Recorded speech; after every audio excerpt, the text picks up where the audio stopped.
About a man who had a brush with death. His Jeep was hit by a train twice, and thanks to a couple of sheriff's deputies, he lived to tell about it. Local 12's Angenette Levy is here with his story of survival. Angenette. Well, Cammie, Tim McCullough is home tonight, spending time with his family. He spent a night at University Hospital after that Jeep he was driving was hit by a train. Tim McCullough is using a breathing treatment to help him recover from a punctured lung. He suffered it Monday night after the Jeep he was driving slid into a moving train. Not gonna lie, I've been trying to forget it. But it's hard to forget. McCullough was driving on Maher Road when he hit a patch of ice. I seen the lights and the bars were dropping down. And as soon as I hit my brakes, I started sliding forward. And then I just hit the train. McCullough was trapped and in pain. Then two Boone County Sheriff's deputies came to the rescue. They just warned me. They said, "We got to get you out of here now. There's another train coming by."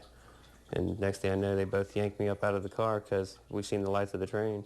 A cruiser camera recorded as the deputies and another man helped McCullough get into the back of a pickup truck. Less than a minute later, a second train came through, hitting the Jeep again. Thanks to the people who helped him, McCullough lived to talk about it. Yeah, I'm definitely appreciative. I would definitely like to shake their hands and thank them, for doing what they did. Lieutenant Dean Pattison and Deputy Mike Moore were the members of the sheriff's office who helped Tim McCullough.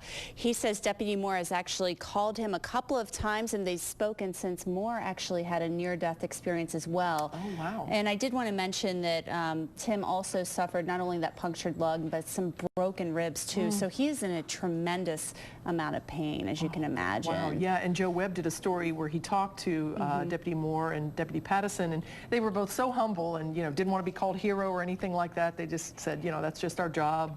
Yeah, I think we'll call them heroes. I definitely think they are. If they hadn't if they hadn't pulled him from that vehicle and that door was stuck, he couldn't get out. I know. He may have died because that vehicle would have been hit. And he said even after it slid into the train, the cars, as each went by, just kept banging and banging and shearing metal off of that vehicle. He couldn't see anything because of the airbags. It was very frightening. Yeah, we have to thank our first responders. They did a great job. Angenette, thank you.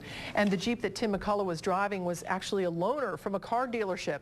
After it was hit by the train, it was a total loss.